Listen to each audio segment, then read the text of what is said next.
Father, we humbly come before you, seeking your guidance and wisdom. Lord, bless the city government of Butuan and every public servant entrusted with the duty to serve our community.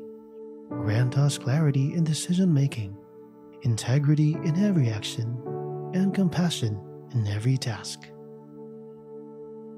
Shield us with your protection as we work for the good of our people.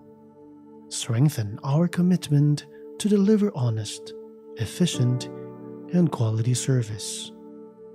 May our efforts reflect your justice, peace, and love. All this we ask in your holy name. Amen.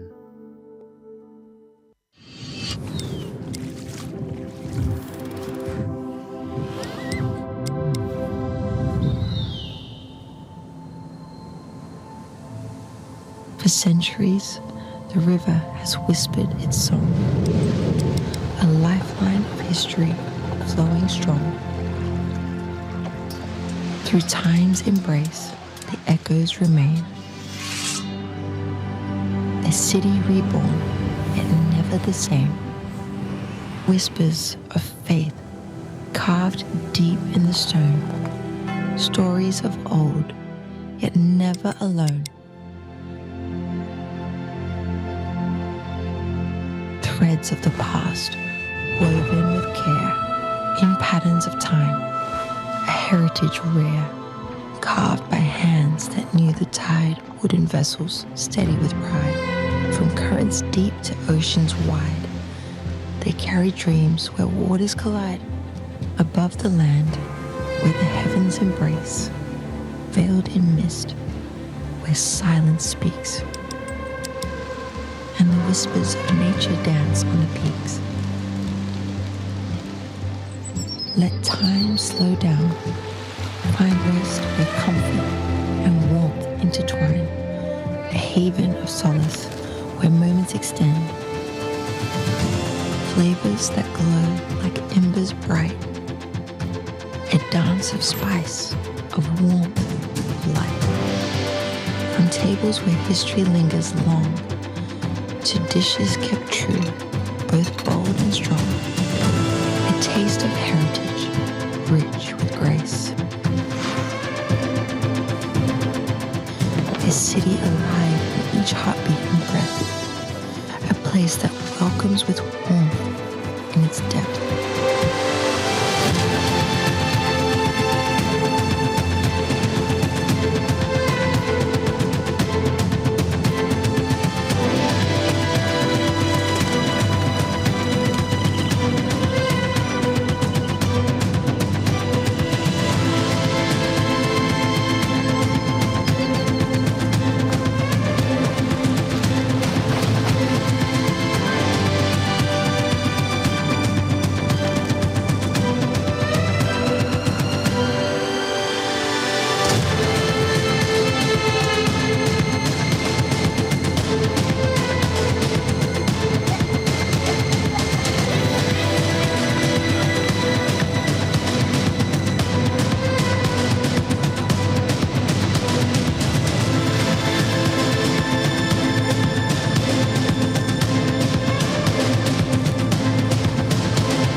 This is Butuan, a story alive. Come and see. Programa nga inyong kasaligan, kadangpan, mga balita o impormasyon. Butuan on aksyon, Teleradyo. Maayong hapon mga kabutuanon. Thank God it's Monday. So advance happy fiesta day no sa mga taga-Butuan. Adlong Lunes, May 18 ug ugma ang kapistahan dinhi sa Butuan City. The best way to start your afternoon is with a smile. So kini inyong programa nga maghatod sa labing bag-ong balita, mainit nga impormasyon nga importante para sa matag Butuanon. Kini nga programa ihatod kaninyo sa Butuan City Public Information Division. Live kita dinhi sa official Facebook page sa Butuan City Public Information Office. Sa ngalan ni Richmond Hinayon o Gracial Gorgoya, ako si Charmaine Awitan, ay inyong kaabag sa serbisyo. Sa sunod nga mga minuto, atong tukion ang mga hisgutanan nga may kalambigitan sa lokal nga panggamhanan, mga serbisyong publiko, mga kalihukan ug mga kalihukan dinhi sa syudad sa Butuan. Pagpaabot sa tingog sa katawhan ug pasabot sa mga plano sa atong syudad alang sa kaayuhan sa tanan. Maayong hapon sa tanang Butuanon. Ayaw kalimot mga kabutuanon sa pag-like and share sa atong live streaming. Mamahimo usab kamong mag-comment sa ubos sa atong live streaming kay ang inyong opinion, ang inyong sugyot o ang inyong pangutana importante kanamo. So, before ta mo proceed no mga kabutuan, doon na lang tayo mga gamayng announcements. Ugma, tomorrow is May 19, no, 2026. So, ipahigayon ang closing program sa Balangay Festival 2026. So, atong masaksihan ang mga cultural showcase sa Agusan National High School. Aduna sabtay local band, ang Acoustic Angels. O syempre, as we celebrate a night of music, pride and unity, makauban sab sa mga Butuanon ugma si ang Lola Amor o si Daryl Ong. So kita-kits ta ugma mga kabutuanon dinhi lang no sa Butuan City Hall grounds nga magsugod kita mga alas 5 o mga alas 6 sa gabi ugmang adlaw. Okay, so station lang din ha para sa mas daghan pang detalye sa atong daghan pang hisgutanan karong adlaw kini inyong Butuan on Aksyon Teleradyo, balita serbisyo, aksyon.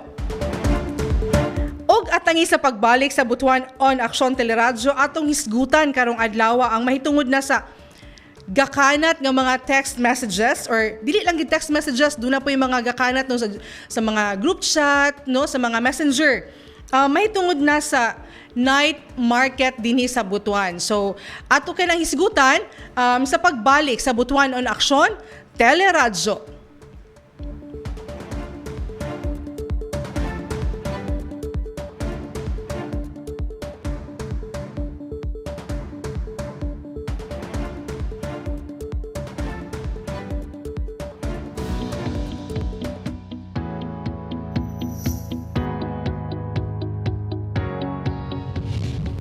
Hello mga kabutuanon, ako si Pio.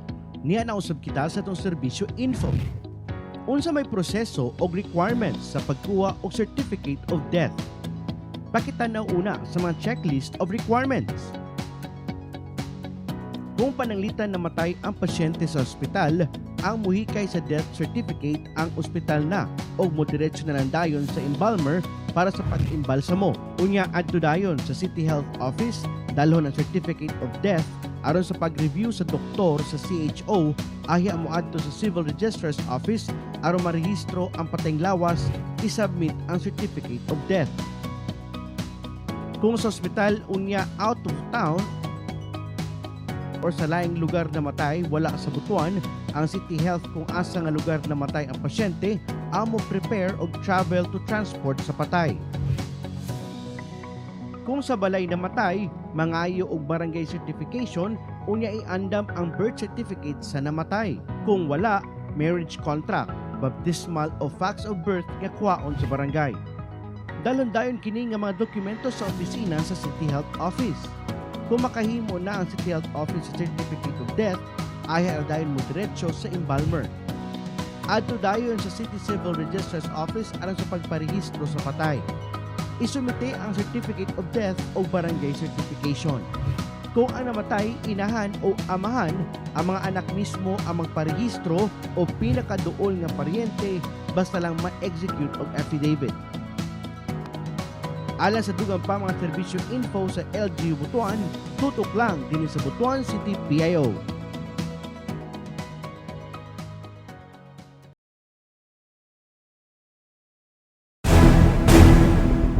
programa nga inyong kasaligan, kadangpan, mga balita o impormasyon. Butuan aksyon, Teleradyo. Okay, balik ta dinhi sa Butuan on Action Teleradyo karong hapuna atong hisgutan ang mga nag-circulate nga mga messages no nga matud pa dunay nakakuha og hepatitis nga sakit tungod sa iyang pagkaon dito sa dinhi sa atong night market diri sa New Road sa Barangay Limaha. Og karong hapon atong makauban si Dr. Teresita Helen Makiling, ang City Health Department Acting Department Head. Kauban sab nato si Ma'am Daisy Mala, ang CEBDD Operations Head, o si Mr. Ronnie Mondihar, ang President sa Butuan United Food Vendors Association. So, welcome sa Butuan on Action Teleradyo, Doc, Ma'am, and Sir. And good afternoon kaay. Doc, unang pangutana. Dili na nato ni Dogayon, adunay nag-circulate nga mga impormasyon nga dunay natakdan og hepatitis, human daw mikaon siya dinha sa may night market. So, unsa ni katinuod, Doc? Pagkadawat gyud namo sa mao nga mensahe, among gipa-imbestigaran ang atong mga sanitary inspectors ug ang atong disease surveillance officer nag-adto na sa tanan hospital sa Butuan City. So, karon walay confirmed cases sa hepatitis A nga related sa night market. Okay. So, Doc, siguro kung katong mga nagpakanan sa message, basin og nakabati ba siya og sakit sa tiyan, o nagkalibanga ba siya, connected ba ni siya sa at maingon ta nga hepatitis A? Ang hepatitis manggod is a virus disease. Dili dayon siya, kung karon ka nakakaon, dili kay mo gawas dayon ang simptomas. Okay. So, pwede ka nga mo ihapsa og 2 to 4 weeks. Okay. So, basin og indigestion lang, tungod sa kadaghan niyang gikaon, or gikan siya sa fiesta. Yes. Okay, di ba, Doc, sa night market, daghay mapilian, no? Daghay mapilian nga pagkaon. So, posible nga siguro kung nagsuka siya or nagkalibanga, posible sa kadaghan sa iyang gikaon, alang gabi una, no? So, Doc, unsa gid ay ning hepatitis A? Pwede ba nato siya ma-explain? Sa akong giingon ganina nga virus disease, makuha ni siya sa pagkaon sa kontaminado Okay. nga pagkaon o pag-inom sa tubig. So, via fecal-oral route. So, ang simptomas mo gawas 2 to 4 weeks. Okay. Sama sa hilanat, kasukaon, o kalibang. Okay. So, later part, ay haradayon mo gawas ang jaundice. Okay, so at iklaro ha, 2 to 4 weeks pa no mahibaluan kung positibo ba siya sa maong sakit. So, Ma'am Dax, unsa day requirements sa mga vendors no? Kasi wala pa sila gitugutan nga mamaligya din sa night market kay syempre kapila na biya gid ta gapahigayon og night market no nya. Unsa gid ang mga requirements nga ilang ipasa? Before sila nato dawato no na atay magpa-submit ta og mga documentary requirements. So after sila ma-screen, ma-accept, ato dayon siyang i-require magkuha og health card. Okay. So sa health card, duha na ka test ang ipakuha. So ang X-ray para masiguro nato nga walay TB o stool exam para masiguro po nato walay bitok o walay amoeba kay maka-contaminate ba siya kay pagkaon man natong gi-prepare no. Ikaduha is pag ma-okay na siya, makahatag na siya sa mga papel niya, ato dayon siyang gina-require nga mag-attend sa proper handling, food handling nga orientation nga i-conduct sa City Health Department o proper waste disposal po sa City Enro. Okay. So sa kana pa lang paagi nga Ma'am Dax, sa application pa lang medyo stricto na gid ta no kay dili ta gusto nga kana bang mo participate sila sa night market pero daghay mga kulang, no? Yes. So, ginasiguro gid nato nga kada gabi naka-present gid na ilahang mga Yes, ma'am. health card. Gina-check po na kada gabi ni City Health Department o City Enro. Okay, so wala gi makalusot nga. Wala gid. Mo appeal didto nga walay mga health Yes, card, ma'am. di ba? Okay. So, unsay action Ma'am Dax sa CEBDD human ninyo nadawat kining mga text messages? So after nato nadawat no ang mga text messages, so ni coordinate dayon mi ni City Health Department para ma-verify, ma-confirm kung tinuod ba gyud nga nay Yes. nakakuha og HEPA A nga nikaon dito sa atong night market. Okay. So, kay Sir, kay medyo murag nadungog na ko na ko'y nakuha nga mga informations po nga na interview po na ako dito uban nga mga vendors nga medyo naapektuhan gyud no for pagsulod ato nga text messages unsay kanang answer kanang unsay effect ani sa inyo unsay reaction pud ninyo ani nga balita. Unas pa naman dako kayong pagsubo tungod kay ipakalat nila nga mga fake news. Gani kami nagdingkamot mi nga mga vendors nga makahatag mi og 100% nga safe nga pagkaon para sa mga mamalitay. Yes. Kuha namang mga requirements, kuha namot ang health card and then proper sanitations and then sa mga seminars, kumpleto mi tanan og seminars. Gani 3 days na mo lang ang seminar sa deserve makasulod sa night market. And then ang taga City Health, always po na sila time to time gana check gina sa mua kung sakto ba ang among pag-prepare sa foods, safety ba siya, hinlo ba siya. So makaingon mi 100% gid nga sure gid mi safety gid ang among mga pagkaon gid kinabaligya sa night market. Okay. Sir, isip president no sa Vendors Association ya sa night market. Unsa mga hygiene practices nga inyong ginapatuman, especially sa inyong kanang di ba daghan man gyud kay na sila dinha nga mga vendors. Unsay gina-permi gina-remind gyud sa ilaha? Before me enter sa among stalls, ma'am, nag-hand wash me and then isuot mi perminti og PPA, Okay. face mask, apron, hairnet, gloves, and then sa mga foods namo dapat nakapatong gid siya, dili siya yung nga butang sa ubos sa loob. And then ang mga pagkaon naman naka-cover gid siya nga para dili gid siya ma-contaminate. Okay. So kinahanglan gyud nga kanang kung dili siya ingon nga nako-cover og cellophane, lagi butanganan. Lagi siya saktong butanganan tanan. Okay. So, gina-make sure ba po nato, sir, nga ang tanan nato nga like, for example, mga drinks, no, kay usahay man gid walay cover, or gina-make sure ba na nato nga dinha sa night market, naagi siya cover. Na-agree cover tanan, ma'am. Kaya gina-check gina-perminti sa City Health. Okay. So, every night, ang City Health monitor, no, strictly monitoring gyud sa night market, Doc. Yeah, gani bisan pa og gabi na nagtuyok-tuyok pag yun na sila. Before i-check sila, then pagkagabi mutuyok pag yun na. Kay tan-awon kung gi-practice ba yun sa food handlers ang ilang mask, ang ilang gloves, kung nasuot ba yun na comply. Okay. Doc, balikan nato no ang sa hepatitis. Unsa day ang mga sintomas nga angay bantayan sa publiko when we say hepatitis A? Yeah, kung hepatitis A, mo to atong una, hilanat. Okay. So, na ay kasukaon, kalibanga. So, ang later part na dayon niya is katong mag-jaundice, mag-yellow. Mag-yellow na siya. Oo, but kato na mention nimo kaganina nga 2 to 4 weeks pagid siya. Yes. So unsay angay buhaton, Dok, sa usa ka individual kung magduda siya, kung na siya pagduda nga na siya sakit nga ingon ana? Yes, kung magpa-consult siya sa doktor para ma-test siya sa iyang dugo. Okay. Mo lang gina siya ang number Yes, one. Number one. Oo. Kung positive, Doc, Positive, ang kuana na is wala gyud siya kung makuha na sa ato nga dili kung ato na siya sa hospital, Yeah. so i-manage na siya Okay. sa iyang hilanat, kung kasukaon, kung nag-jaundice. okay. Ma'am Dax, when it comes to sa kanang pagsalig pud no sa mga konsumante, kita mga butuanon, yung sa ninyo pagpanalipod pod yung mga konsumidor nato nga like every night, Tuesday to Sunday is daghan biagid ang anha din ha. So unsay paagi po? Ma'am, gina-ensure gina nato no nga safe gyud ang paghandle nato sa pagkaon, no proper handling, so mauna nga naagyod gina-coordinate gyud nato si City Health Department. Every day every night naa sila kay malantaw gid nila no kung giun sa paghandle same sa giingon ni Sir Ronnie og ni Doc nga. Para makita gyud nato kung gi-practice ba gyud ang pag-wear sa mask, sa gloves ug sa hairnet. No, kay pagkaon man na ang atong gi-handle. Okay. So kinahanglan nga kanang kung ako konsumidor maadto didto makita gid pud nako siya. Yes, no, ma'am.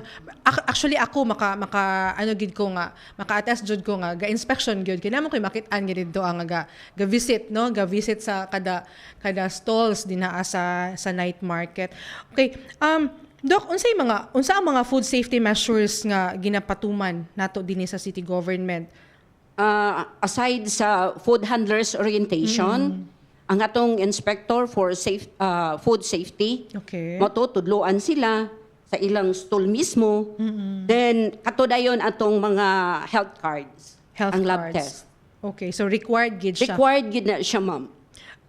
Unsa ka importante, Doc, nga naatay mga lab test, naatay mga health cards nga Sa 2%. giingon ni Ma'am Dax ganina, like sa x-ray, para maiwasan nga makatakod siya sa TB. Yes. Then for the stool exam, para dili ka mahawaan sa bitok o amoeba.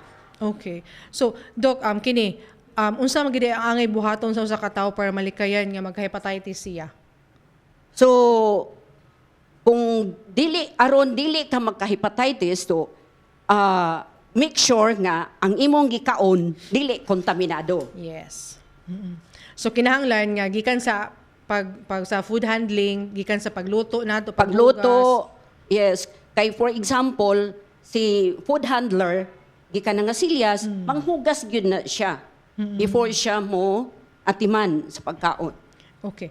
Doc, with regards sa katong nagkalat nga mga messages, no unsa gid ka importante nga maghulat pud ta sa official nga findings sa City Health Department? Importante kaayo kay maghatag man ni og panic og kalibog sa mga tao. So kinahanglan kami ni appeal mi sa katawhan nga dili magpakalat or mag-share sa mga unverified nga mga information o messages. So kung naamang gani mo'y kanang nahibalan, pwede ninyo idulog sa among FB page kung kamo na biktima para maimbestigahan nato, dili kay magpataka o pakalat. Okay. So, kay Sir Ronnie, sir, I observed na kato naka-ask pod ko ba nga unsa ang murag effect na mention nimo kaganina nga nagsubo gid mo kay medyo ni kuan ang mga vendors po na apektuhan. Niubos ba pud ang sales? Sa mong observe, ma'am, iubos gid siya og mga 30%. 30%. Okay. Oo, so medyo dako gid po to nga, Ako, no? gid siya wala. Nga nawala sa inyong sales sa kada adlaw, di ba? Okay. Do na kabay kanang commitment ninyo as president sa Vendors Association unsa imuhang ikapasalig or assurance nga ikahatag nimo sa katawhan nga kining night market is limpyo? Para sa tanan no mga consumers, ayaw mo kahadlok sa night market kay kami tanan diha sakto mig seminar and then tanan lab test namo is gina-check na always City Health. And then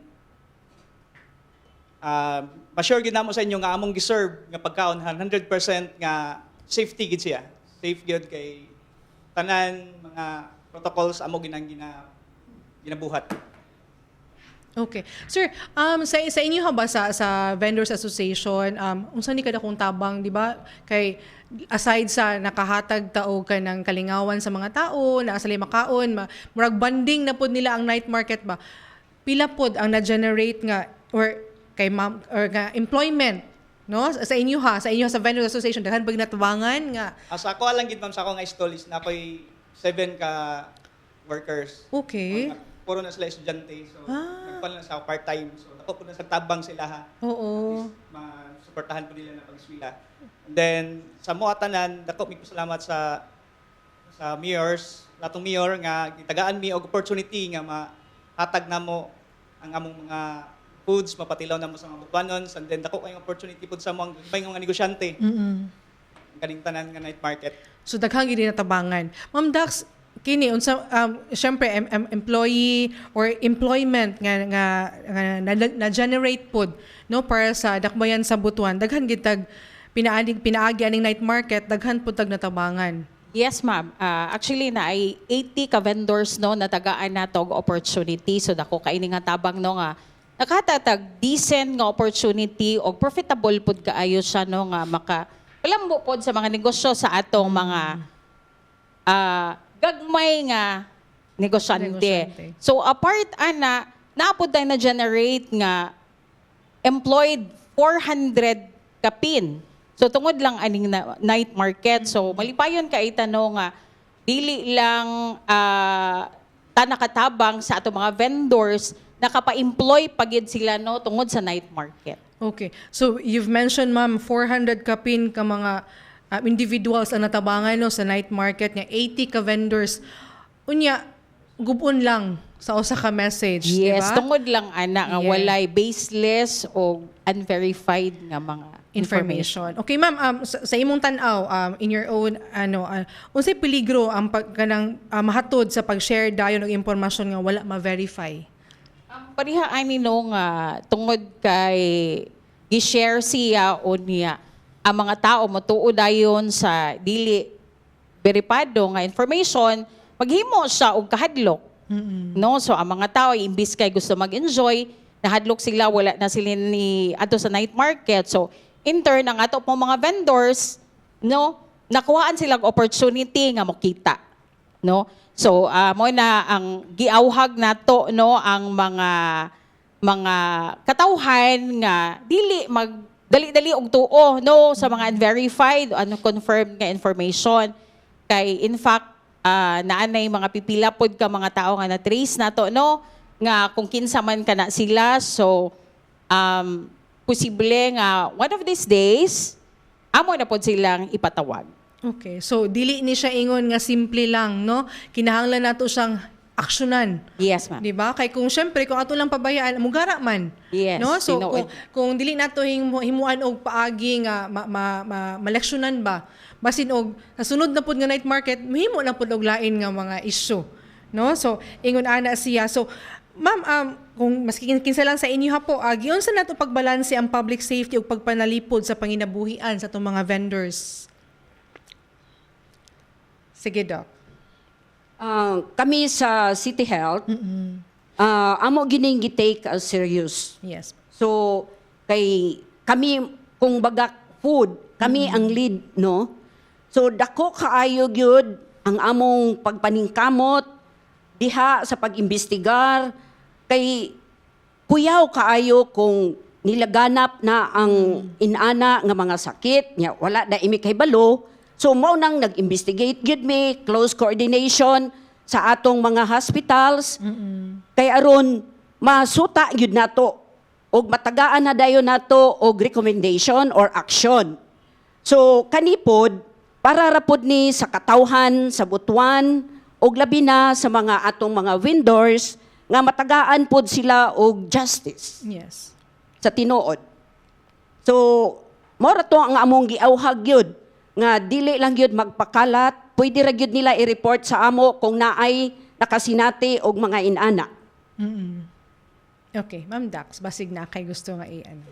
Sa part sa City Economic and Business Development Department, no, so kami always may magapatuman sa among mga polisiya, guidelines, no, dili lang sa kanang atong vendors, no, i-coordinate sabmi sa atong mga offices sama sa City Health, sa CNRD para ma-ensure gyud nato nga luwas, no, ang atong mga konsumador nga mukaon sa night market. Okay, sir, doon na pa ba ka-i-add?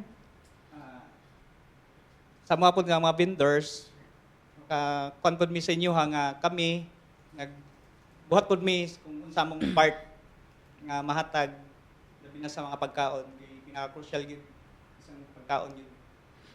Okay. So, medyo daghantag nakuha no nga mga information, doon na pa ba'y ma-add? Doon na pa ba'y gusto idugang mensahe nga gusto ipaabot nato sa itong mga taga-Butuan? Wala na? si Doc. si Doc, kasi na pa i-remind. Ako lang, oo. Safety ang mukaon ug dili libre. Oo. Luwas ra gyud nga mukaon mo sa atong night market. Okay. So, buot lang po lang may pahinomdom no nga ang City Government of Butuan padayon sa pagmonitor sa kalimpyo ug food safety aron masiguro nga limpyo, luwas ug komportable ang kasinatian sa tanang bisita dinha sa night market. So, based sa atong pag-interview no sa CHD, CBDD o sa Vendors Association sa night market, kinahanglan ato sang i-verify ang atong madawat nga mga text message, ang atong mga madawat nga mga messages sa Messenger. No kay dili tanan mensahe tinuod, no? So kinahanglan nato siya i-verify asa ang source ani, kinsa ang source ani, kay para dili po ta maka-create og panic no sa mga tao kay tungod lang sa usa ka text message nakaapekto ta sa livelihood no sa mga vendors na dinia sa night market. So magpahibalo lang pud ming ang night market is until May 31 no May og naapod siya karong gabi.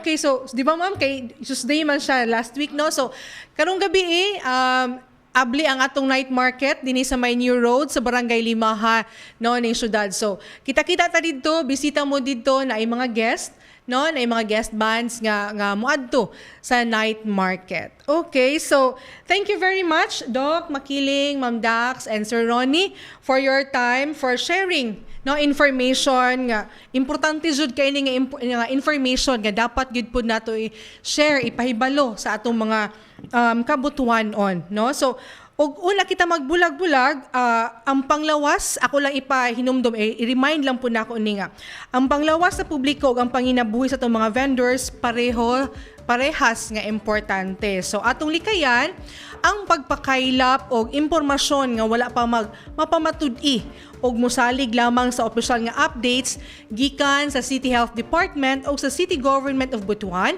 pinaagi sa Butuan City PIO FB page. So dapat verified information, verify first. Dili magpa-spread dayon og mga information nga maka-create og panic sa mga katawhan. No, so sa kinatibuk-ang puwersa sa Butuan City Public Information Office, ako si Charmaine Awitan, mag-uban na sab kita sa laing edisyon sa Butuan On Action Teleradyo karong Huwebes. Palihog sa pag-like sa official Facebook page sa Butuan City Public Information Office, Instagram ug Twitter ug subscribe sa YouTube channel. Sa kinatibuk ang puwersa sa City Executive Management Department Public Information Division sa pagpanguna ni Attorney Joseph Ayan Sabado o sa among Division Head nga si Ma'am Michiko Maquinano de Jesus, daghang salamat sa iyong kanunay nga suporta ug mag-uban kaninyo ang Dios.